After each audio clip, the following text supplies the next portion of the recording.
একটু থেমে পুনরায় আওড়ালো। তবে আমি এখানে থেকেও তা করাতে পারি, দেখবে? নিশাদ বুঝতে পেরে তড়িঘড়ি মাথা নেড়ে না বুঝিয়ে মুখে উচ্চারণ করলো। না না না, আমার এখন একদম মুড নেই। রায়ান বউকে আরেকটু নিকটে টেনে নিয়ে আওড়ালো। স্বামী কাছে আসলে মুড বানিয়ে নিতে হয় হানি। আচ্ছা, তা কিভাবে বানাতে হয় মুড? চলো আমি তোমাকে প্র্যাকটিক্যালি শিখিয়ে দিচ্ছি। বলেই মেয়েটাকে নিয়ে বিছানায় শরীর এলিয়ে দিল। হাত বাড়িয়ে রুমের লাইটটা অফ করে দিল। নিশাদ বোধহয় মুড না থাকা সত্ত্বেও স্বামীর পাগলামো সহ্য করার জন্য তৈরি হচ্ছিল।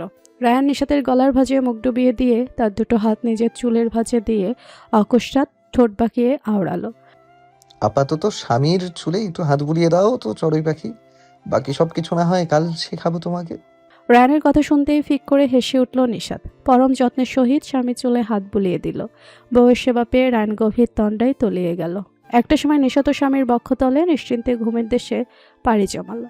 সূর্যের কিরণ ফোটার সাথে সাথে মেয়েটা উঠে শাশুড়ির সাথে কাজে হাত লাগিয়েছে। রোজই টুকটাক রান্নার কাজে সাহায্য করে থাকে। ফলস্বরূপ মেয়েটা এখন দুটো পদ রান্নাও শিখেছে। স্বামীকে নিজের হাতে রান্না করে খাওয়াবে, এটা তার অনেক দিনের শখ। তাই তো শাশুড়ি মা বারণ করলেও রান্নার সময় ওনার কাজ ছাড়া হয় না। আর তো কোনো কাজই করতে দেয় না তাকে তার শাশুড়ি মা। অর্থি সারাক্ষণ ভাবে তার শাশুড়ি যদি তাকে মেনে না নিত কিংবা দজ্জাল টাইপের হতো, তাকে কষ্ট দিত, তাহলে সে কিভাবে থাকতো এখানে? এই মানুষটার জন্যই বোধহয় তার মানিয়ে নিতে এত সহজ হয়েছে। আজ সুযোগ পেতেই নিজের হাতে একটা পদ রান্না করলো অর্থি। আদৌ তা খেতে পারবে কিনা জানে না, কিন্তু অনেক ভালোবেসে খাবারটা বানিয়েছে। জীবনে কিচেনে ঢুকে একটা চা পর্যন্ত বানিয়ে না খাওয়া মেয়েটা আজ স্বামীর জন্য রান্না করছে। এটাই বোধহয় মেয়েদের জীবন। সবকিছু মানিয়ে চলতে হয়, সবকিছু আগলে রাখতে শিখতে হয়। আর অর্থি সব শেখার চেষ্টায় লড়ে যাচ্ছে নিজের সাথে। প্রতিনিয়ত খাবার খাওয়ার পর যখন একটু লবণ মরিচের মাত্রা বেশি থাকা সত্ত্বেও নির্ভার আর তার মা প্রশংসায় পঞ্চমুখ হলো, তখন অর্থির সব কষ্ট হওয়ায় মিলিয়ে গেল। স্বামীকে প্রথমবার রেঁধে খাওয়াতে পেরে মেয়েটার সে কি আনন্দ। উপহারস্বরূপ নির্ভার তাকে সারাটা বিকেল গ্রাম ঘুরিয়ে দেখিয়েছে। এসেছে পর থেকে মেয়েটা শুধু ঘরের ভেতরেই কাটিয়েছে। তাই আজ সুযোগ পেতেই নির্ভার তাকে সাথে নিয়ে বেরিয়েছে। গ্রামের রাস্তা দিয়ে পায়ে পা মিলিয়ে চলেছে দুজন। গ্রামের বাজার থেকে টুকটাক জিনিস কিনে দিয়েছে, কিছু খাবার জিনিস কিনে দিয়েছে, যার অর্ধেকটা দুজন ভাগ করে খেয়ে বাকি অর্ধেকটা অর্থি রেখে দিয়েছে তার শাশুড়ি আম্মুর জন্য। তারপর সন্ধ্যা হতে না হতেই বাড়ি ফিরে এসেছে। সন্ধ্যা ঢলে গিয়ে রাত গড়ালো অনেকটা। তিনজন একসাথে রাতের খাবার খেলো। ছেলেটা কাল চলে যাবে বিধায় আয়োজনের শেষ নেই নিতু বেগমের। খাওয়া শেষে শাশুড়ির সাথে সব গুছিয়ে রেখে ঘরে এলো অর্থি। নিতু বেগম এসে অনেকটা সময় গল্প করে কাটালেন ছেলে আর ছেলের বউয়ের সাথে। কাল নির্ভার বাড়ি আসাতে নিতু বেগম তাদের কাচারি ঘরে ঘুমিয়েছিলেন। আজ অনেক রাত হয়ে গেছে বিধায় ছেলে বৌমাকে একা ছেড়ে চলে গেলেন। অর্থির ঘরে দরজা আটকে নির্ভারের রুমে গিয়ে বসলো। এই রুমের মাঝে আগে থেকে একটা পড়ার টেবিল ছিল। অর্থির বইপত্র আগেই কিনে দিয়েছিল তার শাশুড়ি, তাই ওই টেবিলে বসেই পড়ে। নির্ভর সেখানটায় বসে অর্থিকে কাছে পেয়ে শোধালো। বই কি পড়া হয় কখনো, নাকি ভার্সিটি যেতে পারছো না বিধায় পড়ালেখা লাটে তুলেছো? অর্থি বিছানায় বসে জবাবে বলল, আমার কি আর কোনো কাজ আছে নাকি? সারাক্ষণ বইই পড়া হয়। আম্মু তো সারাক্ষণ বলে, শোনো মেয়ে, একজন টিচারের বৌমা হয়ে তুমি পড়াশোনা লাটে তুলবে, এটা আমি কখনোই মেনে নেব না। সব সময় পড়বে। বলেই মুচকি হাসলো অর্থি। যেন শাশুড়ি বলা উক্তি স্বামীকে বলে সে ভীষণ খুশি। মেয়েটার হাসি দেখেও নির্ভার হাসলো। চেয়ার টেনে অর্থির সম্মুখে বসলো। ঝুঁকে কপালে ওষ্ঠ ছুঁয়ে বলল, তোমার স্বামী অনেকগুলো জব এক্সাম দিয়েছে, অনেকগুলো কোম্পানিতেও অ্যাপ্লাই করেছে। সরকারিতে না হলেও কোম্পানিতে যদি ভালো কোনো পোস্টে জব হয় তাহলে তোমাকে নিয়ে যাবো অর্থী। তখন তুমি আবার ভার্সিটি যেতে পারবে। অর্থি শুধু সরল দৃষ্টি ফেলে তাকিয়ে রইল স্বামীর পানে, কোনো বাক্য আওড়ালো না। নির্ভর অর্থির একটা হাত টেনে নিচের হাতে আজলে নিয়ে আঙুলগুলো টেনে দিতে দিতে শুধালো, শুনলাম ও বাড়ি থেকে নাকি সবাই এসেছিল, তার মানে তাদের রাগ পড়ে গেছে। তোমাকে নিশ্চয়ই নিয়ে যেতে বলেছিল, তো যাওনি কেন? অর্থি নিজের হাতটা টেনে নিয়ে বিছানায় শুয়ে পড়ে শুকনো মুখে প্রত্যুত্তরে জানালো, ইচ্ছা হয়নি তাই যায়নি, ইচ্ছা হলে যাব। মেয়েটা যে তার জন্য যায়নি এটা কি বুঝে না? চেয়ার ছেড়ে উঠে রুমের দরজা আটকে লাইট অফ করে মেয়েটার পাশে শুয়ে পড়ল। মেয়েটাকে কাছে টেনে বক্ষমাঝে স্থান নিজের তার এক হাতের উপর মাথা দিয়ে শুয়ে দিয়ে নিজের উপর হাতে মেয়েটাকে শক্ত করে জড়িয়ে ধরল। মেয়েটা চুলের মাঝে মুখ গুজে দিয়ে বলল, তোমার যখন ইচ্ছে হয় ও বাড়িতে যেও, আমি কখনোই বাধা দেব না। আর নিজের মা বাবার প্রতি রেগেও থেকো না অর্থী, তারা তো তোমার ভালোই চাইতো বলো। আমি কারো প্রতি রেগে নেই। এত কথার পরিবর্তে মেয়েটার প্রাণহীন জবাব পেয়ে নির্ভর হতাশ শ্বাস ফেলল। চুলের উপর ওষ্ঠ ছুঁয়ে ফের শান্ত কণ্ঠে আওড়ালো। তুমি কাল আমার সাথে যাবে? আমি তোমাকে ও বাড়িতে রেখে আসবো। বারবার এক বিষয় নিয়ে কথা বলাতে অর্থে চটে গেল। রাগত্ব স্বরে বলল, আপনার এসব কথা আমার শুনতে ইচ্ছে করছে না সিনিয়র। এসব বলার জন্য কি বাড়িতে এসেছেন আপনি? বইয়ের ধমক খেয়ে জোরে জোরে দুটো নিঃশ্বাস ছাড়ল নির্ভর। তোকে শান্ত করতে শান্ত স্বরে শুধালো। তাহলে কি বললে খুশি হবে তুমি? কি করতে হবে বলো? অর্থে অকস্মাৎ ঘুরে নির্ভরের পানে মুখ করে শুল। স্বামীর চোখে চোখ রেখে বিনম্র স্বরে আওড়ালো। আমাকে একটু ভালোবাসুন সিনিয়র। বইয়ের আবেদন বুঝতে পেরে নির্ভরের শ্বাস চড়ালো হলো। উঁচু হয়ে অর্থের উপর সামান্য ভর ছেড়ে দিয়ে মেয়েটার কপালে, গালে, মুখের প্রতিটা কোণে কোণে আর সবশেষে ওষ্ঠে আদ্র স্পর্শ রেখে দিল। মেয়েটা স্বামীর পাওয়ার স্পর্শ চোখ বুজে অনুভব করলো। নির্ভর থেমে শুধালো। এতটুকু ভালোবাসা ঠিক আছে জুনিয়র? এত দূরত্ব শেষে স্বামীর ভালোবাসা পাওয়ার লোভ সংবরণ করতে পারল না মেয়েটা। মেয়েলি লাজ ভুলে চক্ষু বুজে জোরালো শ্বাস ফেলে আওড়ালো। ঠিক ততখানি ভালোবাসুন সিনিয়র, যতখানি ভালোবাসলে আমি আপনার মাঝে বিলীন হতে পারবো। বইয়ের মন তো শুরুতেই বুঝেছিল ছেলেটা, কিন্তু এখন স্পষ্ট বলাতে শুষ্ক ঢোক গেল। নিজের শরীরের উত্তেজনা বুঝতে পেরেও নিজেকে দমিয়ে রাখার চেষ্টা করলো। স্বামীকে নীরব থাকতে দেখে ওঠে চোখ মেলে তাকালো। নয়নে নয়ন মিলিত হলো। এমন নীরব হয়ে আছে কেন ছেলেটা? ভাবনা যেন চোখে স্পষ্ট ফুটে উঠল। নির্ভর শুষ্ক অধর জিভ দ্বারা ভিজিয়ে অসহায় স্বরে বলল। তারপর যে দূরে থাকতে কষ্ট হবে, রোজ তোমার কাছে ফিরতে মন চাইবে, হৃদয়টা আরো বেশি ছটফট করবে। কি করে সামলাবো নিজেকে তখন? স্বামীর প্রশ্ন পেয়ে অর্থী শুধু অসহায় চাহনি নিবিষ্ট রাখল। এই চাহনি নির্ভর সহ্য করতে সক্ষম হলো না। যে মেয়ে তার জন্য এত সয়, তার জন্য সে তো নিজের প্রাণটাই দিয়ে দিবে। তাহলে এত কিসের ভাবনা? সমস্ত দ্বিধা ভুলে খারাপ লাগাকে পাশে হটিয়ে গভীর আবেশে ডুব দিল মেয়েটার ওষ্ঠ মাঝে। সময় গড়ালো, দুটো দেহ, দুটো আত্মা এক আত্মায় পরিণত হলো। মেয়েটা চোখের কোণ বেয়ে গড়িয়ে পড়ল এক ফোঁটা আনন্দ অশ্রু। জানালা গলে আসা এক ফালি চাঁদের কিরণ যেন ভালোবাসার বানে ভেসে থাকা এক প্রেমিক যুগলকে শুভেচ্ছা জানিয়ে গেল সানন্দে, তাদের নতুন আঙ্গিকে পথ চলার সূচনা স্বরূপ। সূর্যের আলো লেগে মেডিকেল ক্যাম্পাসটা যেন ঝকমক করে উঠছে। চারিপাশে নীরব কোলাহল। ক্যাম্পাস জুড়ে ভিন্ন ভিন্ন মানুষের আনাগোনা। তবে সাদা অ্যাপ্রন পরিহিত ছাত্রছাত্রীদের দেখলে মনে হয় যেন এক ঝাঁক শুভ্র পাখিদের মিনল মেলা বসেছে। যে যার মতো ছুটে চলছে, কেউ ব্যস্ত পায়ে অভিগমন করছে, তো কেউ বন্ধুদের সাথে আড্ডা দিচ্ছে, কেউ একাকী নিজের ভাবনায় মত্ত আছে। সকাল সকাল ক্যান্টিনেও জমেছে বিরাট ভিড়, তবে পরিবেশ জুড়ে যেন একটা শান্ত ভাব বহমান। বিভিন্ন টেবিল জুড়ে খাওয়ার পাশাপাশি আড্ডায় মজেছে ছেলে মেয়ের দলগুলো। এমনই এক টেবিলে বসে আছে 3 বন্ধু। 2 ভিন্ন ধর্মের অনুসারী হয়েও তারা যেন একে অপরের কত আপন। 3 জনই এখনো পর্যন্ত অন্য কোনো বন্ধু বানায়নি। হয়তো তাদের মনে হয়েছে তারা 3 জনই একে অপরের জন্য ঠিক আছে। 3 জনেরই স্বপ্ন একদিন বড় ডাক্তার হয়ে দেশের বা পরিবারের পাশে দাঁড়াবে। তাই তারা শতাগিতে এগিয়ে চলছে এই দীর্ঘ পথ। নতুন নতুন আশা বুনে চলেছে মনের কোণে। তবে রোজ ক্যাম্পাসে এসে অপরের সাথে আড্ডা দিতে ভুলে না, কিছু সুন্দর মুহূর্ত তৈরি করতে ভুলে না, একে অন্যের খবর নিতে ভুলে যায় না। হাসি মজা খুনসুটিতে এগিয়ে চলছে তাদের পথ চলা। আজও 3 জন খাবার খেতে ব্যস্ত, আর নিধি ব্যস্ত তার বিবাহিতা বান্ধবীকে লজ্জা দিতে। নিশাত লজ্জায় মরিমরি অবস্থা। নিধি একই প্রশ্ন পুনরায় আবার শুধালো। বল না দোস্ত, হানিমুন কেমন কাটলো? কিভাবে কি করলি? তুই রিভিউ না দিলে আমরা কি করে শিখবো বল? বারবার একই প্রশ্ন করায় নিশাত লজ্জা পাশে রেখে ধমকের স্বরে বলল। চুপ করবি তুই এখন? তোর মুখ একটা অশ্লীল। ডাক্তার বাবুর থেকেও তোর মুখ বেশি খারাপ। বেশি জানার ইচ্ছে থাকলে বিয়ে করে নে। নিশাতের ধমককে পাত্তা দিল না নিধি। মাঝের একটা কথা শুনতেই বলল। তার মানে স্যার অনেক রোমান্টিক। বল না ভাই, কি কি বলে তোকে? কি করেছিস? নিশাত এবার রাগে চোখে তাকালো। হতাশ শ্বাস ফেলে জবাবে বলল। শোন ভাই, সবার হানিমুনে যা হয় আমাদেরও তাই হয়েছে।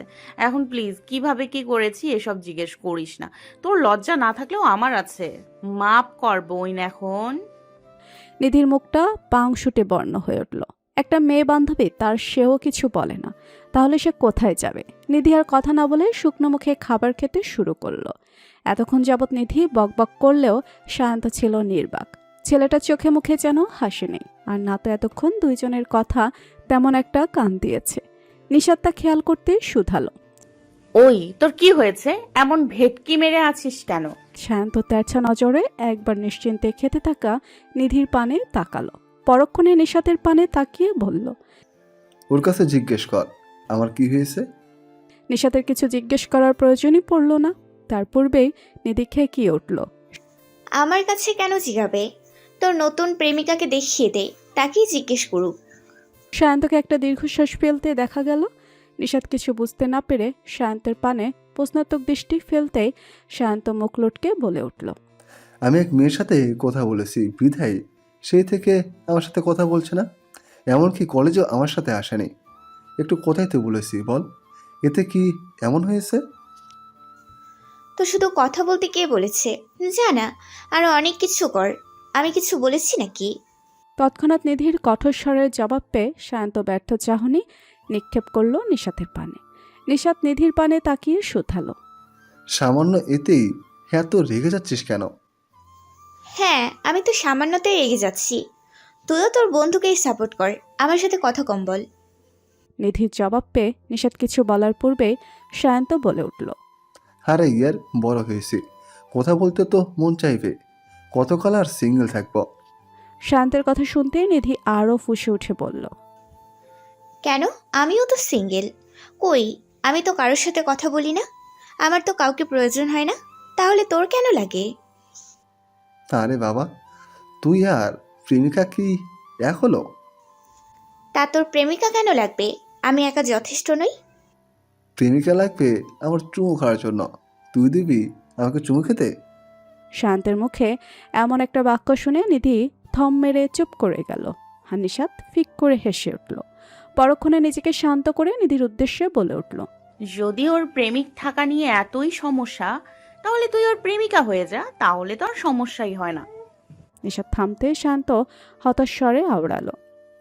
হ্যাঁ সেটাই, আমাকে আজীবন জ্বালানোর জন্য থেকে যা তুই। নিধি বসা থেকে উঠে দাঁড়ালো, মুখ ভেঙিয়ে তেরা স্বরে বলল। কেন থাকবো? সবসময় আমাকে নাগিনী বলবি, এটা সেটা বলবি, আর এখন বলছিস থেকে যেতে? থাকবো না, যেমনভাবে তুই চাস। আর কোনো প্রেমিকাও পাবি না তুই। এ পর্যায়ে শান্ত রেগে গিয়ে বলল। এই তুই সবসময় তো ঝগড়ার মূলে থাকিস কেন? ভালো কথা বলতে পারিস না? তুই না থাকলে নাই, যা, আমার প্রেমিকা লাগবে, প্রয়োজনে তুই খুঁজে দেবি। নিধি মুখ বাঁকিয়ে ব্যাগটা হাতে নিয়ে সেখান থেকে চলে যেতে যেতে বলে গেল।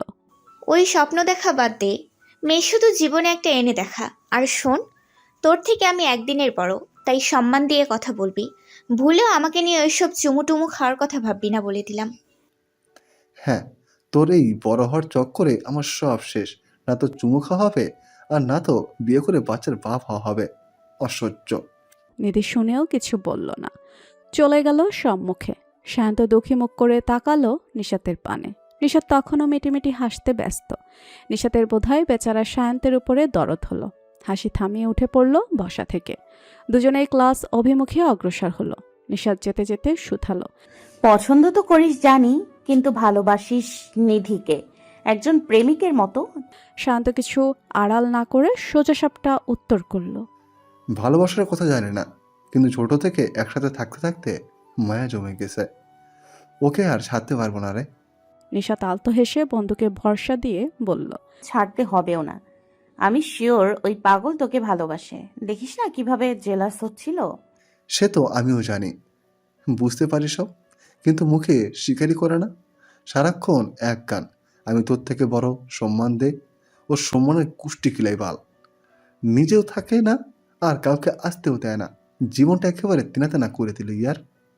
শান্তের কথা শুনে নিশাত না চাইতেও পুনরায় উচ্চস্বরে হেসে উঠল। নিশাতকে হাসতে দেখে শান্তের মুখখানা কাদো কাদো হয়ে উঠল। তা দেখে নিশাতের হাসি আরও প্রসারিত হলো। হাঁটতে হাঁটতে হাসি মুখে ছেলেটার উদ্দেশ্যে ভরসা স্বরূপ আওড়ালো। টেনশন নিস না ভাই, আমি শিওর ওর বাচ্চার বাপ একদিন তুই হবি।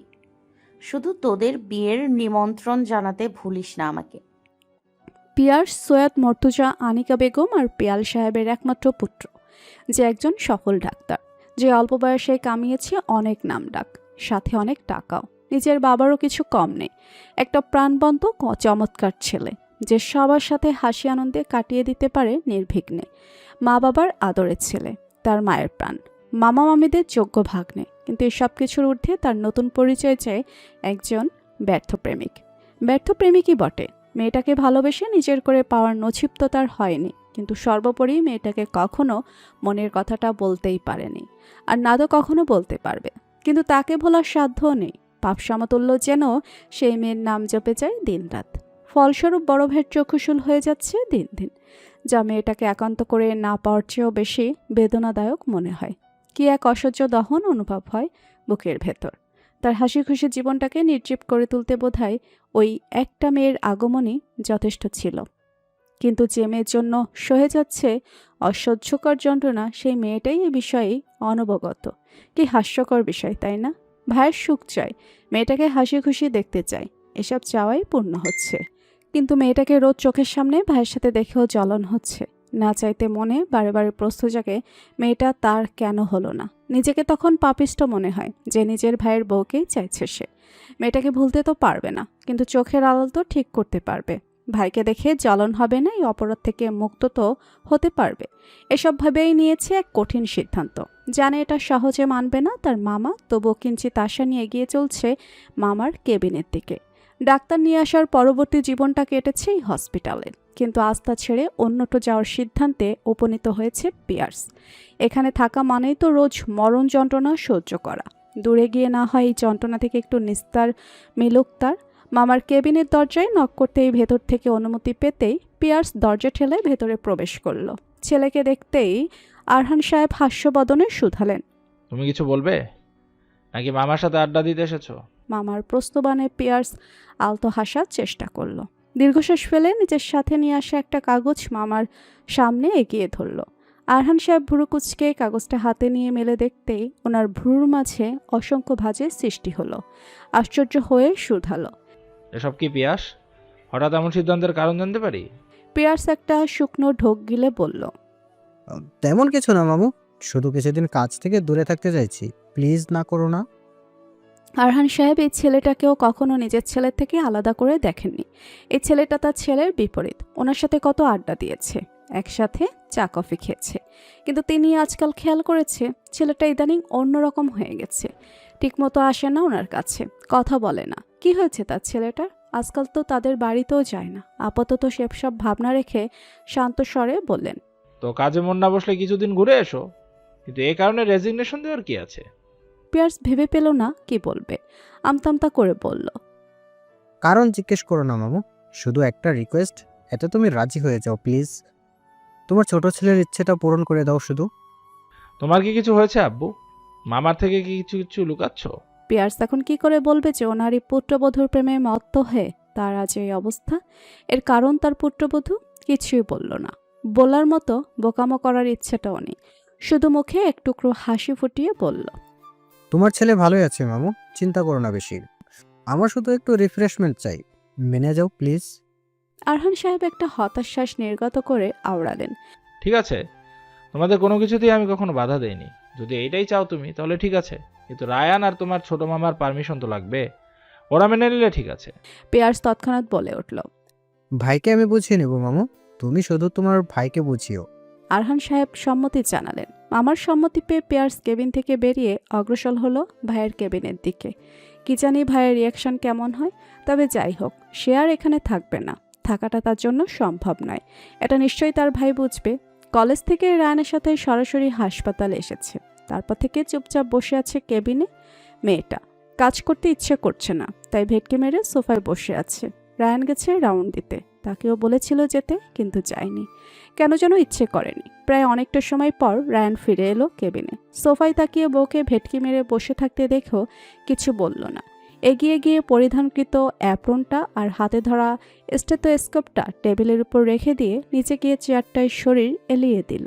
আর চোখে বউয়ের পানে তাকিয়ে নির্দেশ দিল, একটা কফি দিন তো অ্যাসিস্ট্যান্ট, আপনার বস ক্লান্ত।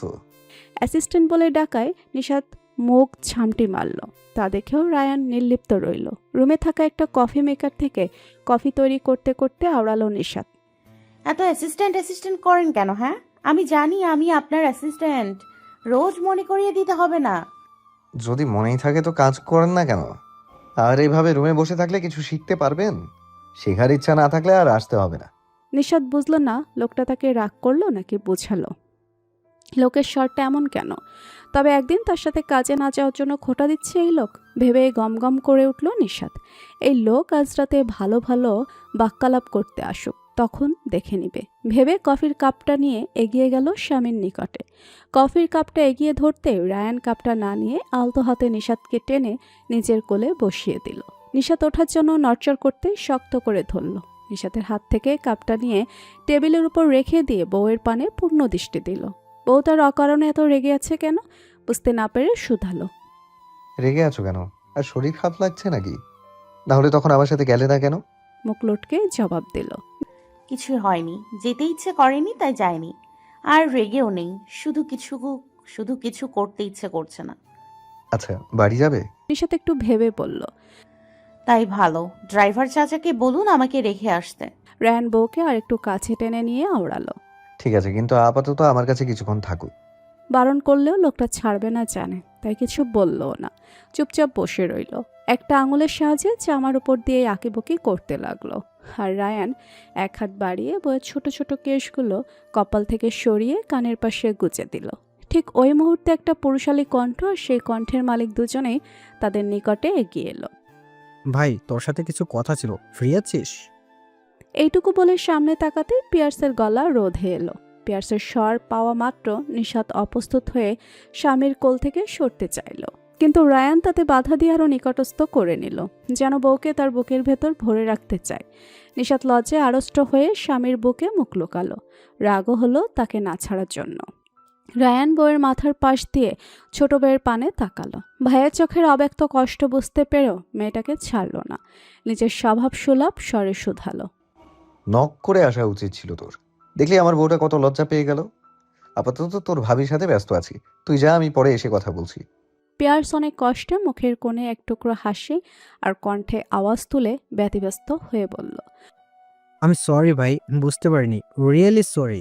এনজয় ইউর টাইম, আসছি। বলে বেরিয়ে গেল পিয়ার্স।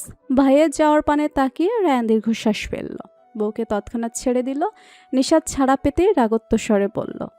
এই আপনার কি কোনো লাজ শরম নেই? ভাইয়ার সামনে এভাবে ধরে রেখেছিলেন কেন? কি ভাবলো ভাইয়া? তা নিয়ে তোমাকে ভাবতে হবে না, ড্রাইভারকে বলে দিচ্ছি ফিরে যাও বাড়ি। স্বামীর সেই চিরাচরিত গম্ভীর স্বর শুনে আর কিছু বলার সাহস করল না নিশাত।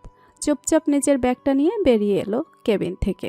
পিছু পিছু রায়ানও এলো। প্রতিমধ্যে দেখা হলো নিজের বাবার সাথে। আরহান সাহেব ছেলেকে দেখতেই শুধালেন। রায়ান, তোমার ভাইকে তোমার কাছে গিয়েছিল, সে কিছু জানিয়েছে তোমাকে? বাবার কথা শুনে ভ্রুতে ভাঁজ পড়ল রায়ানের। কি জানানোর কথা বলছে বুঝতে না পেরে নিজেও শুধালো। কি জানানোর কথা বলছো? তোমার ভাই আর হাসপাতালে থাকতে চাইছে না।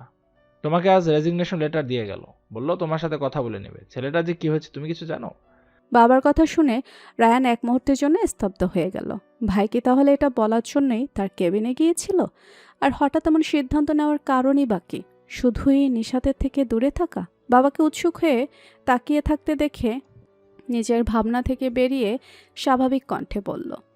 এত ভেবেও না আব্বু, আমি ওর সাথে কথা বলে দেখেছি। ছেলের কথায় বোধহয় একটু ভরসা পেলেন আরহান সাহেব। ছেলেকে ছেড়ে নিজের কাজের দিকে এগিয়ে গেলেন। নিশাত শ্বশুরের কথা শোনার পর থেকেই থম মেরে দাঁড়িয়ে আছে। হঠাৎ কি এমন হলো যে পিয়ার্স ভাইয়া হসপিটাল ছাড়তে চাইছে? আর সত্যি ভাইয়াটার কি হয়েছে? আগে তার সাথে কত সুন্দর করে হেসে হেসে কথা বলতো, আর এখন কোনো কথাই বলে না। তার ভাবনার মাঝে রায়ান তার একটা হাত ধরে সামনে অগ্রসর হতে হতে বলল। নিজের ছোট মাথার ভাবনা বাদ দিয়ে সাবধানে বাড়ি যাও আর পড়াশোনায় ধ্যান দাও, বুঝেছো? নিশাত স্বামীর সাথে পায়ে পা মিলিয়ে এগিয়ে গেল। কোনো জবাব দিল না, আর না তো নিজের ভাবনার কোনো জবাব পেল।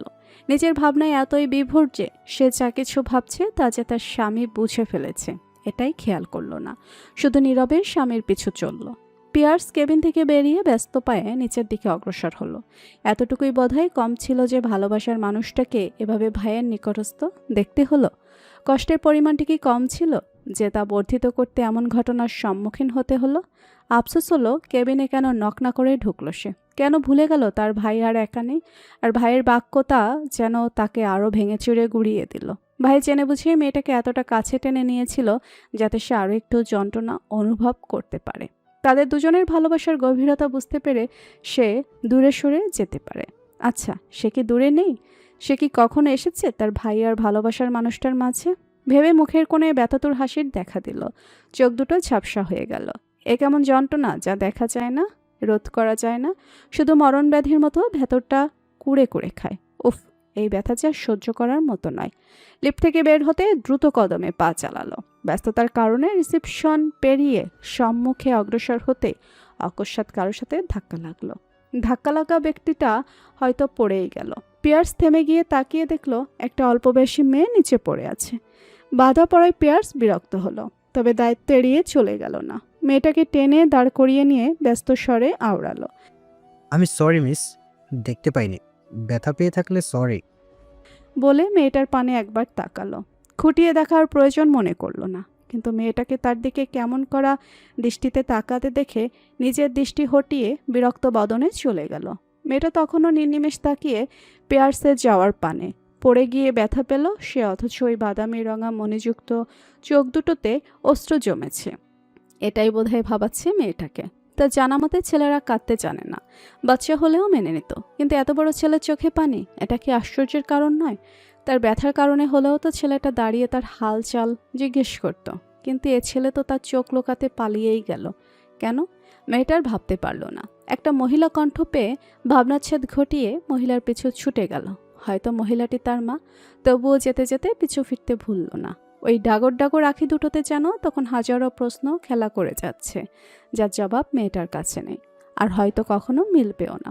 পেয়ার্স সোজা ছুটে এসে নিজের গাড়িতে চলল। গাড়ির কাজ গলিয়ে আর একবার তাকালো হাসপাতালের দিকে। আর যাই হোক, সে আর এই হাসপাতালে কাজ করবে না। তাহলে যে তাকে রোজ একটু একটু করে মৃত্যুর স্বাদ গ্রহণ করতে হবে, যা সহ্য করা তার পক্ষে সম্ভব নয়। ঝাপসা চোখে গাড়ি চালাতে সমস্যা হবে বিধায় হাতের পিঠে চোখ দুটো মুছে নিল। পুনরায় যেন তা আবার ঝাপসা হলো। কি এক সমস্যা! চোখ দুটোও যেন তার সাথে বিরোধিতা করতে চায়। আজকাল সব কিছুই কেন তার বিপরীতে চলে, ভেবেও জবাব মেলে না। এ প্রশ্নের যে জবাব পাওয়া ভার, শুধু নীরব যন্ত্রণা দিয়ে মনকে আহত করে চলে যায়। সন্ধ্যার লগ্ন প্রায়। রায় নিজেই বউকে বাড়িতে নামিয়ে দিয়ে গেল। তারপর গাড়ি ছুটিয়ে চলেছে অন্য গন্তব্যে। আকাশে সাদা মেঘের পরিবর্তে কালো মেঘের ঘনঘটা শুরু হয়েছে। মনে হচ্ছে আজও বর্ষণের ধারা দিয়ে শান্ত করতে চায় প্রকৃতি। আচ্ছা, প্রকৃতির কি আজ মন খারাপ নাকি? কেমন যেন বিষণ্ণ মনে হলো। রায়ান গাড়ি থামালো একটা নির্জন লেকের কাছে। এখানটায় মানুষের আনাগোনা কম থাকে বরাবরই। আজ আকাশের পরিবর্তনের ফলে মোটেও কাউকে দেখা যাচ্ছে না। রায়ান এখানে এসেছে, অথচ শিওর নয় তার ভাবনা আদৌ ঠিক হবে কিনা। কয়েক পা এগিয়ে সম্মুখে আসতেই দেখলো তার ভাই এখানেই আছে। রায়ান অবগত তার ভাই মন খারাপ হলে বা একাকী সময় কাটাতে হলে এখানে এসেই সময় কাটাতে পছন্দ করে। সে নিশ্চয়ই বোকা নয়, তাই জানে তার ভাই কষ্ট পাচ্ছে, আর আজ তো সেই কষ্টকে সে নিজ ইচ্ছায় আরও এক ধাপ বাড়িয়ে তুলেছে। মনের কোণে কোথাও যেন একটা অপরাধবোধ কাজ করলো, কিন্তু কি করবে, তারও যে অন্তঃকরণে কষ্ট হয়। ভালোবেসে নিজের স্ত্রীকে একান্ত করে তো পেয়ে গেছে, কিন্তু ভাইয়ের কষ্ট কিভাবে লাঘব করবে এ বিষয়ে কথা বলতেও তো অস্বস্তি লাগে। তারই ভাই তার বউকে ভালোবাসে, এটা কি আদৌ মেনে নেওয়া যায়? সে যদি মেয়েটাকে ভালো না বেশি ফেলতো, তাহলেও না হয় অন্য চিন্তা মাথায় আনতো, কিন্তু ওই মেয়েটা যে এখন তার হৃদয়ে বাস করে, যাকে এক মুহূর্ত চোখের আড়াল করতে ভয় পায়, সেই মেয়েকে ভাইয়ের কথা ভেবে কি করে দূরে করবে? এটা যে তার দ্বারা কখনো সম্ভব নয়। এ কেমন দোটানায় আচ্ছন্ন হয়ে আছে তারা দুই ভাই। রায়ান হেঁটে পিয়ার্সের পাশে গাড়িতে হেলান দিয়ে দাঁড়ালো। ভাই তার দুর্দেশে চক্ষু নিবিষ্ট করে আছে। চোখের পানি দুর্বৃত হলেও চোখের লালিত আভা তখনও বিদ্যমান। সব ভাবনা ব্যতি রেখে ভাইকে শুধিয়ে উঠল, ইস্তিফাপত্র জমা দিয়েছিস আব্বুর কাছে, এর কারণ কি? ভাইয়ের থেকে দূরে সরতে চাস? যারা মনে থাকে তাদের থেকে কখনো দূরে সরা যায় না। তৎক্ষণাৎ ছোট ভাইয়ের নির্জীব কণ্ঠের জবাব পেয়ে ফের শুধালো। কথাটা কি ভাইয়ের জন্য নাকি তার সহধর্মিনীর জন্য? প্রশ্ন শুনে কি পিয়ার্সের হৃদয় গহীনে নতুন ক্ষতের সৃষ্টি হলো? জোরে একটা শ্বাস ফেলার শব্দ হলো শুধু, তবে জবাব পাওয়া গেল না। রায়ান নিজেও বোধহয় জবাব শুনতে চাইল না, পুনরায় আওড়ালো, আই থিঙ্ক ফুপিকে সব জানিয়েছিস, তো এভাবে ছেড়ে গিয়ে ফুপির কাছে আমাকে ছোট করতে চাস? তুই ভুল ভাবছিস ভাই, এতে কেউ ছোট হবে না। আম্মু অবুঝ নয় যে তোকে ভুল বুঝবে, বরং এতে খুশি হবে। তুই তো সব জানিস, তাই আশা রাখছি আমার সিদ্ধান্তে বাধা প্রয়োগ করবি না। এত কথার বিপরীতে রায়ান শুধু ছোট একটা প্রশ্ন জুড়ে দিল, বিয়ে কেন করছিস না? এই পর্যায়ে নির্জীব মুখখানায় একটু হাসি দেখা দিল, জবাবে বলল, তোকে যদি বলি তোর বউকে ছেড়ে দিতে পারবি? পারবি না, কারণ তুই তাকে ভালোবাসিস। আমিও সেই একই পথের পথে। বিয়ে ভালোবাসা বোধহয় আর সম্ভব নয়। দুই ভাইয়ের মাঝে এক মুহূর্তের জন্য নীরবতা চলল। সেই নীরবতা ছিন্ন করে পিয়ার্স পুনরায় বলল, যদি ভয় পেয়ে থাকিস তোর বউকে আমি চাইতে পারি ভেবে, কিংবা ভাইয়ের কষ্ট দেখে কষ্ট পেয়ে থাকিস, তাহলে বলবো আমাকে সময় দে। বিয়ে করে না হয় তোর ভয় বা কষ্ট দূর করে দিলাম, আর না হয় আমি আরো অনেক দূরে সরে গেলাম।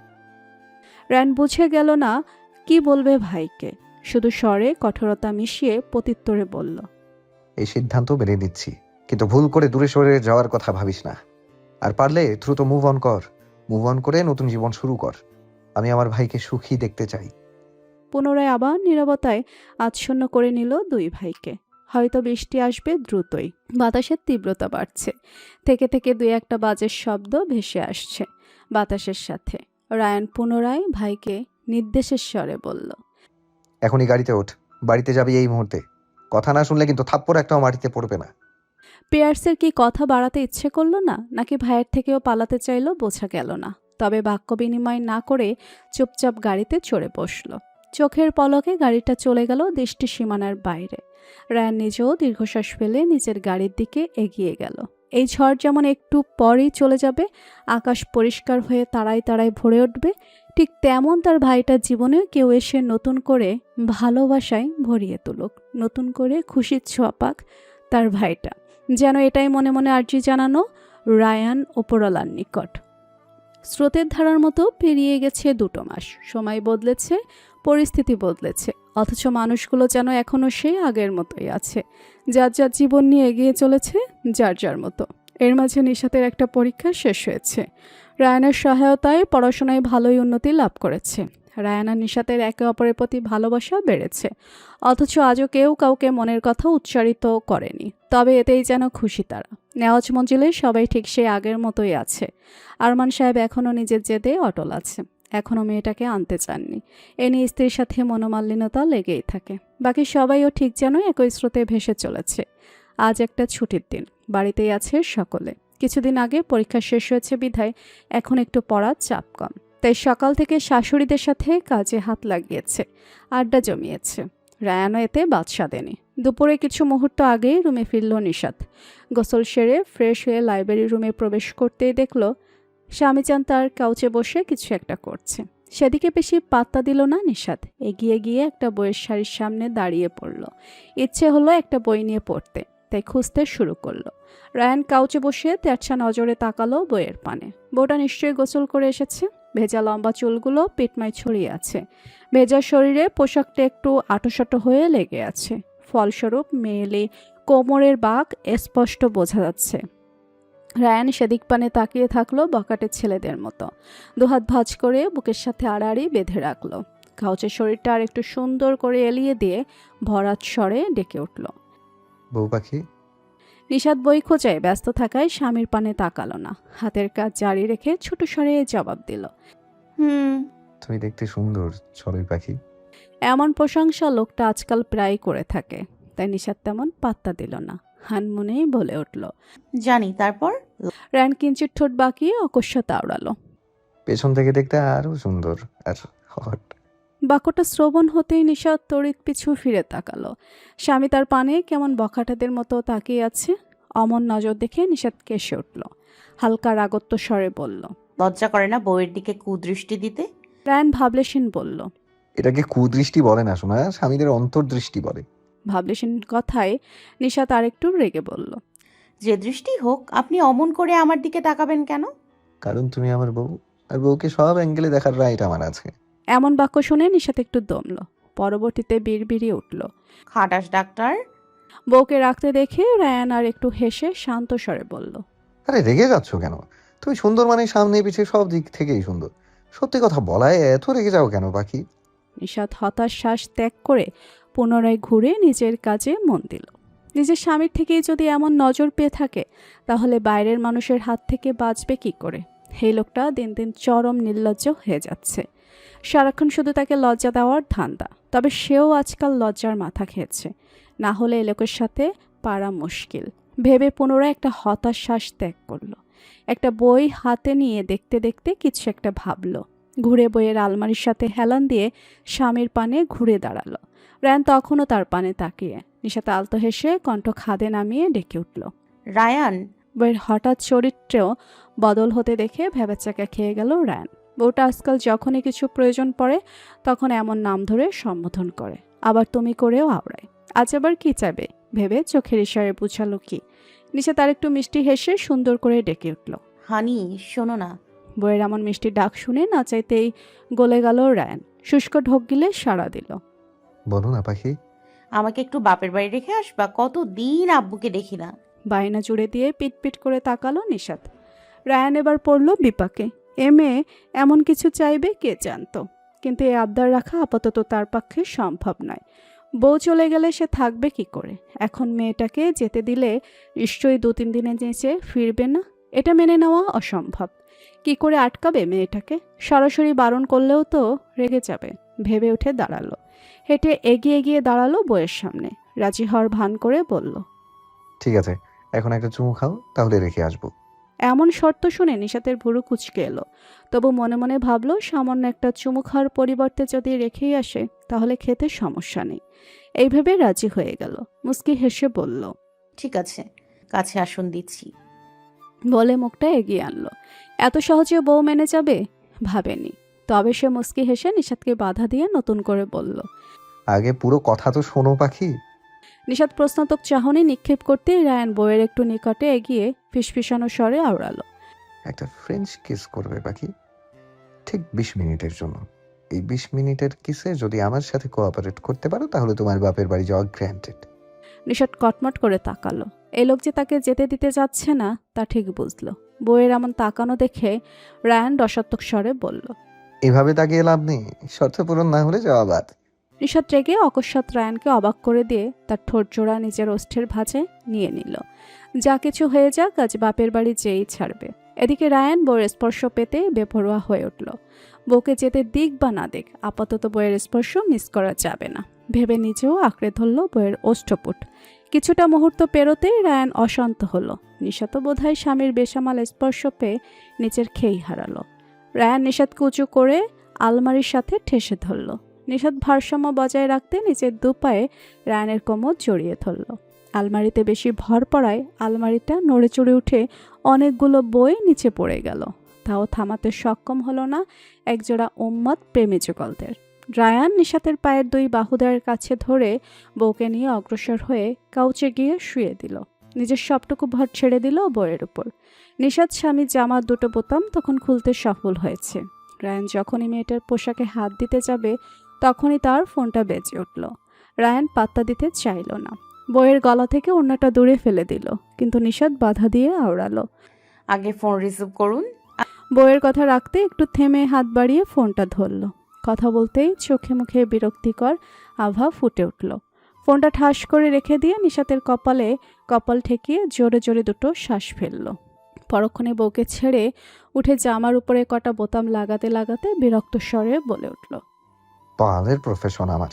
যখনই একটু বউয়ের কাছে ঘেঁষি তখনই ডাক পড়ে। রোমান্সের সময় কল করে বলছে বউ ছেড়ে তাদের কাছে আসো। এদের চক্করে আমার রোমান্সটাও ঠিক হচ্ছে না। রায়ানের কথা শুনে নিশাত ফিক করে হেসে উঠল। তা দেখেই রায়ান কঠোর চাহনি নিক্ষেপ করল। বউটাও তার মজা নেয়। পরক্ষণে নিচে পতিত হওয়া বইগুলো দেখে নিশাতের পানে তাকিয়ে নির্দেশ দিল, বইগুলো সুন্দর করে গুছিয়ে রেখেও তো বউ। নিশাতের অতগুলো বই দেখে মাথা ঘুরে উঠল। আর অত উপরে সে বই কি করে রাখবে? খাটাস লোক, তার উপর এখন সব রাগ ফলাচ্ছে। সে তেরছা কণ্ঠে বলে উঠল, আমি একা কেন করব? আমি পারবো না এসব। তুমি পারবে পাখি, কারণ সব দোষ তোমার। তুমি আমাকে উস্কানি না দিলে এইসব কাজ আমি করতাম না এখন, আর বইও পড়ে যেত না। আমার এখন তোমাকে ছাড়তে কষ্ট হতো না। স্বামীর তাকে দোষারোপ করতে দেখে মুখ হা হয়ে গেল। এখন সব দোষ তার হয়ে গেল। আর এমন ভান করছে যেন সে না বললে লোকটা তার কাছেই আসে না। পাল্টিবাস লোক কোথাকার। তবে সেসব কথা এড়িয়ে গিয়ে শুধালো, আর আমার বাপের বাড়ি যাওয়ার কি হবে? বাপের বাড়ির কথা শুনতে রায়ান রুম ছাড়তে ব্যতিব্যস্ত হয়ে উঠল। ফোনটা নিয়ে রুম থেকে বের হতে হতে কোনো মতে বলে গেল, যদি দ্রুত ফিরতে পারি তাহলে দিয়ে আসবো, ঠিক আছে? আর বইগুলো গুছিয়ে রেখো শোনা, কারণ তোমার স্বামীর ফিরতে অনেক রাত হবে। স্বামীর 2 রকমের কথা শুনে ঠিক বুঝলো এই লোক তার সাথে 2 নাম্বারই করেছে। স্বামী যাওয়ার পানে তাকিয়ে উচ্চস্বরে বলে উঠল, এটা কিন্তু ঠিক হচ্ছে না ডাক্তার। কথার খেলাপ আমি মানব না। বাপের বাড়ি আমি যাবই। রায়ান শুনল কিনা বোঝা গেল না, সে তো কখনই রুম ছেড়ে চলে গেছে। নিশাত রাগে বিরক্তিতে সেখানেই মরার মতো করে পড়ে রইল। ভাব এমন যেন আজ যা কিছু হয়ে যাক, কিন্তু সে ওখান থেকে কিছুতেই উঠবে না। সন্ধ্যা গড়াতে বাড়ি ফিরল রায়ান। নিজ কক্ষে প্রবেশ করতেই কপালে ভাঁজ পড়ল। বউ তার টোপলা টুপলি গুছিয়ে মুখ গোমড়া করে বিছানায় বসে আছে। হাতের ঘড়ির দিকে তাকালে সময় 7টা পেরিয়ে 25-এ ঠেকেছে। বউ কি তার এখন বাপের বাড়ি যাওয়ার কথা ভাবছে নাকি? বউটা তো আগে কত ভালো ছিল, যা বলতো তাই শুনতো। এখন এত জেদি হয়ে গেছে কেন? সোজা হেঁটে এগিয়ে গিয়ে লাইব্রেরি রুমের দিকে তাকাতেই দেখলো মেয়েটা একটা বইও ছুঁয়ে দেখেনি, এখনো সেভাবে নিচে সব পড়ে আছে। বউ যে রেগে আছে তা নিশ্চিত। বইয়ের পানে তাকিয়ে মিনমিন স্বরে ডেকে পড়ল, শোনাবো, এভাবে বসে আছো কেন মা? আর বইগুলো গুছিয়ে রাখুনি কেন? প্রত্যুত্তরে থমথমে কণ্ঠ ভেসে এলো, আমি বাপের বাড়ি যাব। পুনরায় সেই এক কথা। হতাশ শ্বাস ফেলে বইয়ের দিকে এগিয়ে আসতে আসতে বোঝানোর স্বরে বলল, এখন তো রাত হয়ে গেছে, আমার ছুটিও নেই, তাই সামনের সপ্তাহে ঘুরিয়ে আনবো। ঠিক আছে পাখি? একে তো দুপুরে তার সাথে ছলনা করলো, আর এখন বলছে পরের সপ্তাহে ঘুরিয়ে আনবে।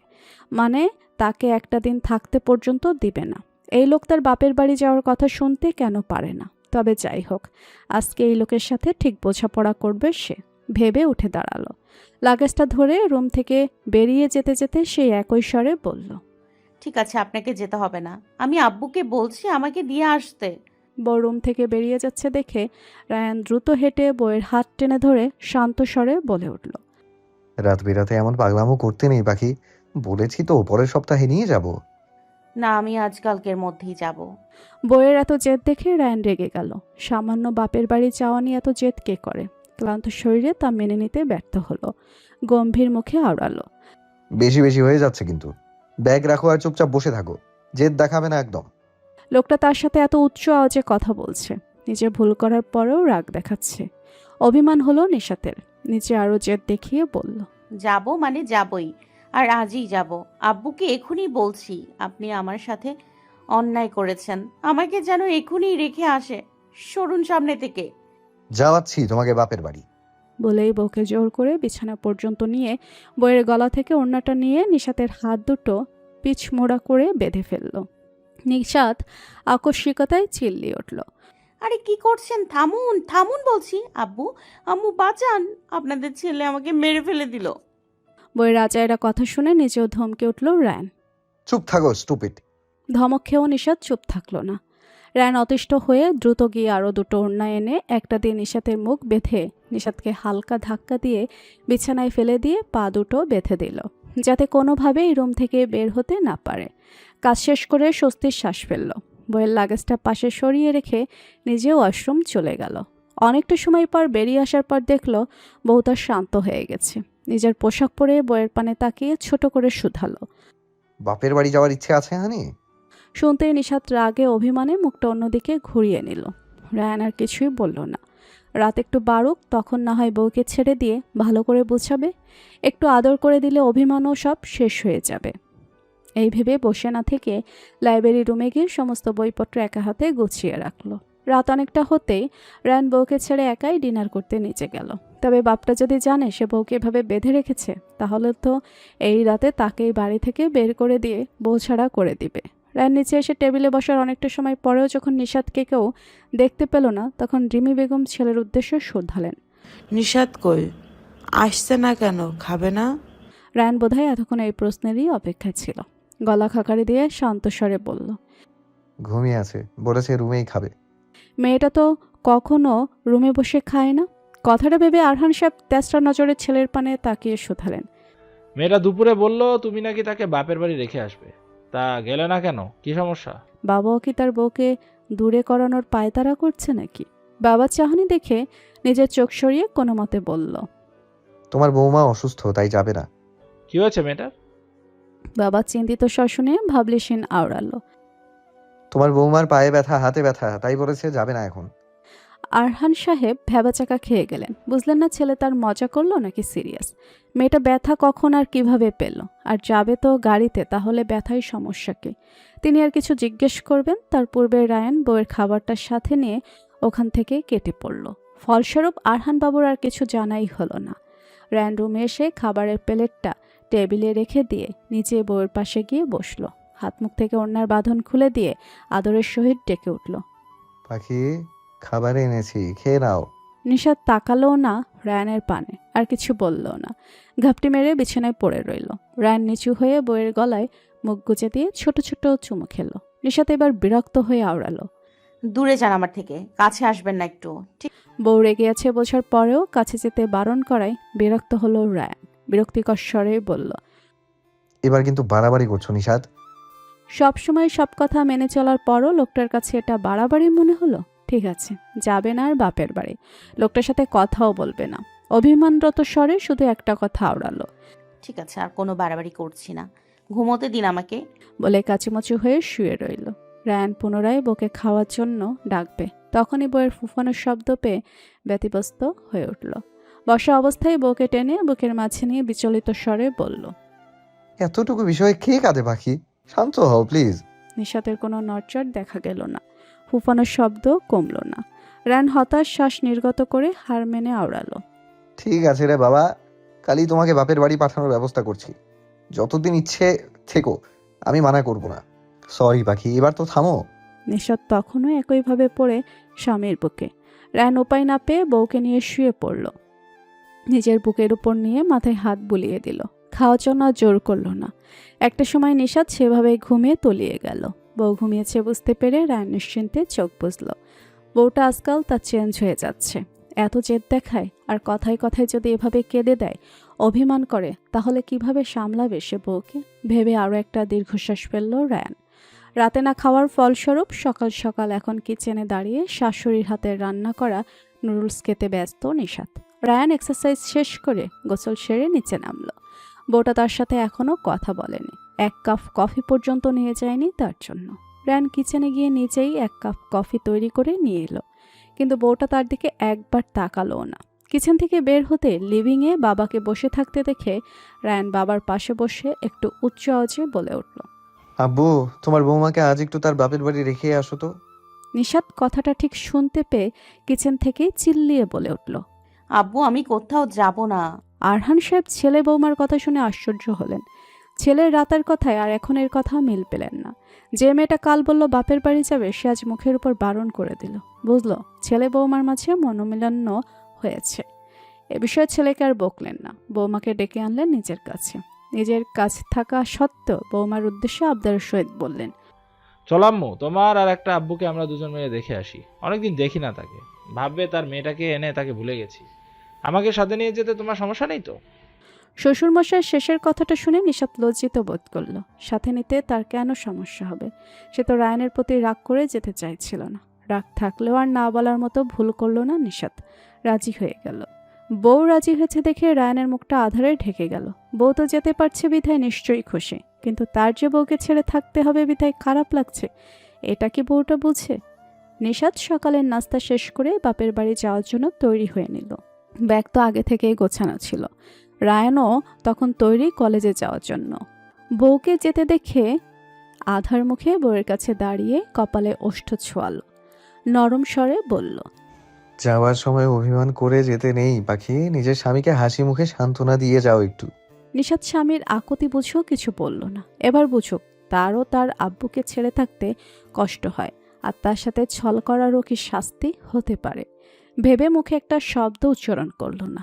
রায়ান ব্যর্থ হয়ে বউয়ের গালে পুনরায় একটা চুমু খেয়ে নির্দেশনা দিল, ঠিক আছে, কথা বলতে হবে না, সাবধানে থেকো আর দ্রুত ফিরে এসো। বলে নিজে আগে বউয়ের ব্যাগটা নিয়ে বেরিয়ে পড়ল। নিশাত মুস্কি হেসে স্বামীর পিছু পিছু ছুটল। রায়ান তার বাবার গাড়িতে ব্যাগটা রেখে দিয়ে নিজের গাড়িতে চড়ে বসল। নিশাত সবাইকে বিদায় জানিয়ে শ্বশুরের গাড়িতে উঠে বসল। পরক্ষণে দুটো গাড়ি বাড়ির গেট পেরিয়ে দুদিকে গন্তব্য বানিয়ে ছুটে চলল শশা গতিতে। দুপুর 12টা নাগাদ এসে থামল গাড়িটা বাড়ির পাশের রাস্তায়। আজ আর মনে কোনো ক্লেশ নেই, আছে শুধু একরাশ আনন্দ, কিন্তু তাতেও বোধহয় ভাটা পড়ল।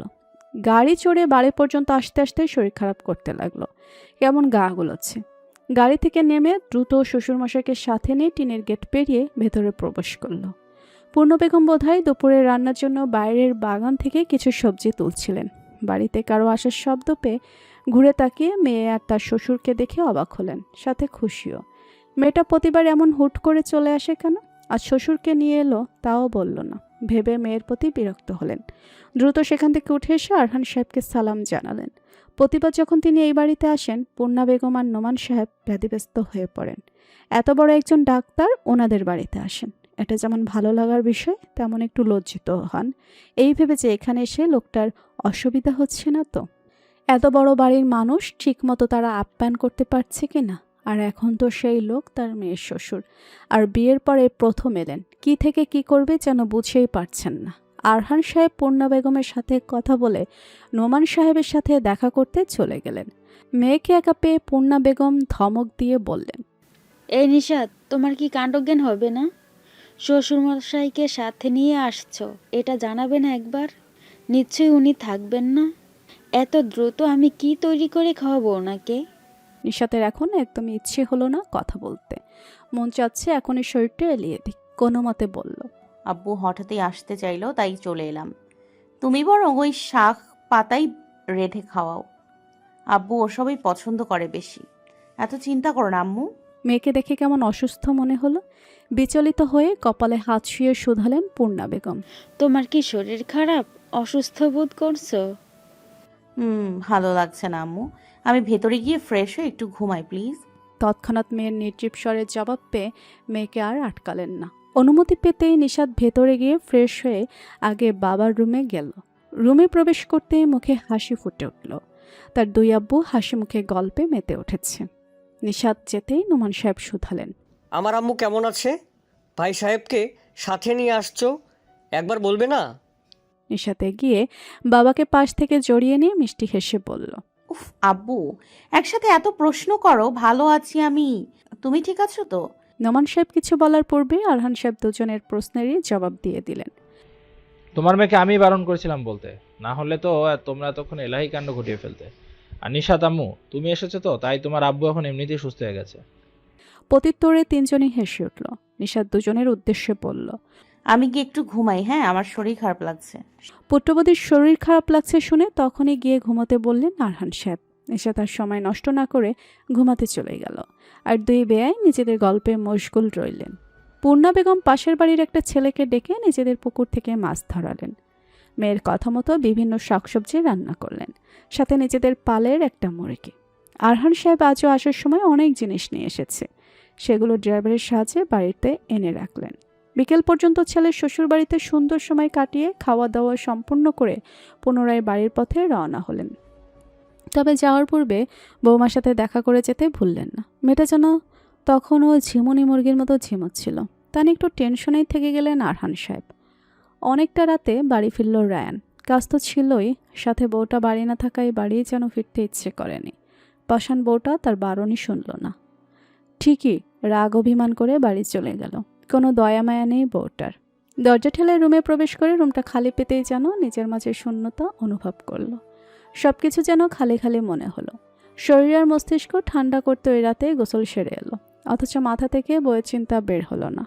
মেয়েটা যাওয়ার সময় একটা কথাও বলেনি। এটা কি মেনে নেওয়া যায়?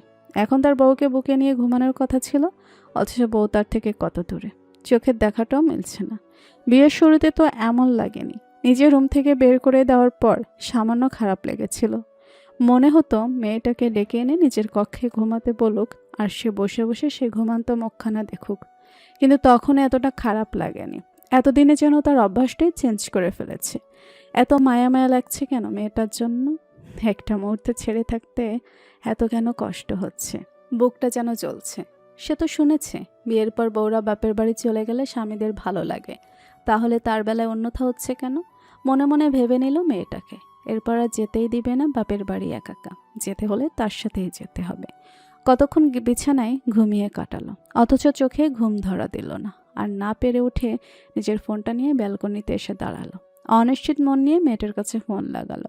কি যেন আদৌ রিসিভ করবে কিনা, হয়তো এখনও রেগে আছে। কিন্তু তাকে ভুল প্রমাণ করে দিয়ে একটা রিং হওয়া মাত্রই ফোন রিসিভ হলো। যেন ওপাশের ব্যক্তিটাই ফোনের জন্যই অধীর অপেক্ষায় ছিল। কিন্তু ফোন রিসিভ হলেও কোনো শব্দ শোনা গেল না। রায়ান আলতো হেসে স্বরে মধুরতা মিশিয়ে ডেকে উঠল, আমার বউ পাখি। এপাশে নিশাতের বুকের ভেতর যেন দোলাচল শুরু হলো স্বামীর এমন ডাক শুনে। আসার পর এত শরীর খারাপ লাগছিল যে সারাক্ষণ ঘুমিয়ে কাটিয়েছে। জাগার পর থেকেই সেই যে স্বামীর জন্য মন খারাপ শুরু হলো তার আর ঠিক হওয়ার নাম নেই। কিছুতেই মন বসাতে পারেনি। ইচ্ছে হয়েছিল ছুটে স্বামীর নিকট চলে যাক, কিন্তু তাও সম্ভব ছিল না। তারপর থেকে স্বামীর ফোন পাওয়ার অপেক্ষায় প্রহর গুনছে, আর এতক্ষণে লোকটার সময় মিলেছে। কিন্তু এমন ডাক শুনে তার অভিমান বরফের মতো গলে গেছে। এতে যেন স্বামীর নিকটে যাওয়ার আকাঙ্ক্ষা বেড়ে গেল। অনেকটা সময় চুপ থাকার পর নিজেও নরম স্বরে ডেকে উঠল।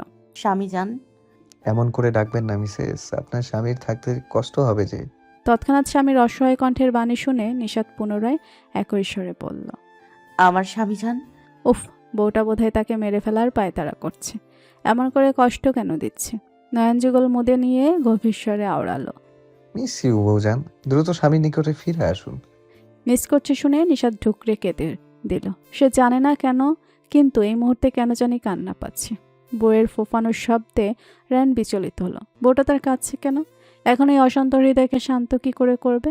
তড়িঘড়ি শোধালো। কি হয়েছে সোনা, কাঁদছো কেন? কিছু ভুল করেছি আমি? ভুল বলেছি আমি? আপনাকে ভীষণ কাছে পেতে ইচ্ছে করছে রায়ান, খুব মনে পড়ছে। তৎক্ষণাৎ বউয়ের ধরাস্বরের সরল জবাব পেয়ে রায়নের অশান্ত মনে শান্ত হয়ে গেল। বউটাও তাকে মনে করছে। দুজনের একই অবস্থা। ভেবেই ঠোঁটের কোণে খুশির ঝিলিক দেখা দিল। রায়ন সুযোগ পেতেই বলল, তাহলে কাল গাড়ি পাঠিয়ে দেই, চলে আসো আমার কাছে। না, আমি আব্বুর কাছে থাকতে চাই আরো কিছুদিন। খুশি খুশি মুখটা ফাটা বেলুনের মতো চুপসে গেল। এই তো বলল মিস করছে, কাঁধে পেতে চায়, আর এখন বলছে আসবে না। গোমরা মুখে বলে উঠল, ঠিক আছে, থাকো যতদিন ইচ্ছে, কিন্তু আর একবারও বলবা না যে আমাকে মিস করছো। স্বামীর রাগ বুঝতে পেরে নিষাদ ফোফানোর মাঝেও হেসে ফেলল। সেই হাসির যেন রায়নের বুকে গিয়ে লাগলো। নিষাদ নিজেকে সামলে অনুরোধের স্বরে বলল, মাত্র 2 দিন থাকি, ঠিক আছে? তারপর আবার আপনার কাছে ফিরে যাওনি। ইচ্ছে হলো বলতে, এই মুহূর্তে ফিরে আসো, 2 দিন অনেক সময়। কিন্তু বউকে আর কষ্ট দিতে চাইল না। নিজের মনকে বুঝিয়ে বলে উঠল, ঠিক আছে, কিন্তু আপাতত স্বামীর সাথে কথা বলো। সে যতক্ষণ না ঘুমাবে ততক্ষণ লাইনে থাকবে। নিষাদ মেনে নিল। তার কাছে মনে হলো তারা প্রেম করছে। প্রেমিক প্রেমিকার মতো রাত জেগে কথা বলে পার করতে হবে। একে অপরকে মিস করে কষ্ট পেতে হবে। কাছাকাছি আসার পর এই তাদের প্রথম দূরে থাকা। খারাপ লাগার পাশাপাশি বিষয়টি এনজয়ও করছে খুব। হাসি মুখে কত রাত স্বামীর সাথে গল্প করে কাটালো জানে না। একটা সময় দুজনেই তন্দ্রাদেশে হারিয়ে গেল, কিন্তু ফোনের সংযোগ বিচ্ছিন্ন হলো না। উভয় পাশ থেকে ভেসে এলো শুধু উষ্ণ নিঃশ্বাসের শব্দ। নবমণ্ডল জুড়ে তারকাবাজির খেলা চলছে। কে কত উজ্জ্বলতা ছড়াতে পারে তার প্রতিযোগিতায় নেমেছে বোধহয়। আর তাদের মাঝখানে সগৌরবে দাঁড়িয়ে একটা অর্ধবাঁকা চাঁদ, যার উজ্জ্বলতার পাশাপাশি সৌন্দর্যে মুগ্ধ হয় প্রতিটি প্রাণী। রাতের প্রকৃতির সৌন্দর্য বর্ধিত করতে ওই চাঁদের যেন জড়িমেলা ভার। ওই চাঁদ মানুষের খারাপ সময়ে মন ভালো করার সঙ্গী, আবার সুখের সময়েরও সঙ্গী। চাঁদের সৌন্দর্য উপভোগ করতে চায় না এমন মানুষ বা সময় বোধহয় খুব কমই আছে। ঠিক ওই চাঁদটার মতো মনে হলো নিশাদকে তার স্বামী জানের কাছে। বউ না থাকায় বন্ধুদের সাথে এসেছে আড্ডা দিতে, অথচ বন্ধুদের পাশে রেখে তাকিয়েছে সেই দূর আকাশের চাঁদের পানে। চাঁদের মতোই যেন তার বউ সবসময়ের সঙ্গী। আর এখন সে তার চাঁদ তার আকাশ থেকে বিলীন হয়ে আছে। তাই প্রকৃতির আকাশের চাঁদটা তার মন কাটতে ব্যর্থ হচ্ছে। মনটা যেন শুধুই তার একান্ত রমণের নিকটেই পড়ে আছে। 3 বন্ধু চা খেতে খেতে রায়ানের পানে তাকালো। হয়তো বন্ধুর মনোভাব বোঝার চেষ্টা চালাচ্ছে। আবিদ হঠাৎ ভাবুক হয়ে মজার স্বরে বলে উঠল, এই আকাশ, রিমি ভাবি তোকে যখন ছেড়ে বাপের বাড়ি যায় তখন তুই কি এমন ভেটকি ধরে থাকিস? তখন কি মনটা তোর ভাবির জন্য ছটফট করে? মনে হয় বোরে এনে নিজের পকেটে ভরে রাখি। হাবিদের প্রশ্ন শুনে আকাশ আর প্রান্ত হেসে ফেলল। রায়ান দূরদেশ থেকে চোখ হটিয়ে আবিদের পানে তাক করল। নিয়নবাতির আলোতে রায়ানের তীক্ষ্ণ দৃষ্টি ঠিকই উপলব্ধি করল, কিন্তু তাতে আবিদের কিছু এলো গেল না। আকাশ এসেই প্রত্যুত্তরে জানালো, তুই ভাই বিয়ে করে নে দ্রুত, তাহলে বুঝতে পারবি বউ ছেড়ে থাকতে ঠিক কেমন লাগে। শোন ভাই, আর যাই হোক, রায়ানের মতো দেবদাস আমি হব না রে। পালরা নাকি বউ মানতো না, এখন এরে দেখলে কেউ বিশ্বাস করবো? ভাব যত সব। আবিদের কথায় বাকি দুজন পুনরায় চাইতো জোরে হেসে ফেলল। আর রায়ান কটমট দৃষ্টি নিক্ষেপ করল। তা দেখে আবিদ রাগত্ব স্বরে বলল, অমনে তাকাবে না আমার দিকে। বল কি বলেছি? হ্যাঁ, ভাবি গেছে কাল একটু বাপের বাড়ি, আর তোর ভাব দেখে যেন তোরে ডিভোর্স দিয়েই চলে গেল। তখন থেকে দেখ ভেটকায়ে আসোস। আজব। বারবার বউয়ের কথা বলাই যেন রায়ানের বউয়ের জন্য মনটা আরও ছটফট করে উঠল। বন্ধুদের পাশ কাটিয়ে চলে যেতে যেতে দুজনের উদ্দেশ্যে আওড়ালো। তোদের ওর বকবকানি শোনার ইচ্ছা থাকলে শোন, আমি যাচ্ছি। আর ওরে বলে দে আমাকে নিয়ে না ভাবতে, এখন আমার বউ আছে আমাকে নিয়ে ভাবার জন্য। বলে পিছু দাঁড়িয়ে আর কারো কথা শোনার প্রয়োজন মনে করল না। গাড়িতে চড়ে সাই সাই বেগে চলে গেল। তার যাওয়ার পানে তাকিয়ে তিন বন্ধুই উচ্চস্বরে হেসে উঠল। তার বউ না মানা বন্ধুটা আজ বউয়ের শূন্যতায় দেবদাস হতে বসেছে। কত উন্নতি হয়েছে তাদের বন্ধুটার।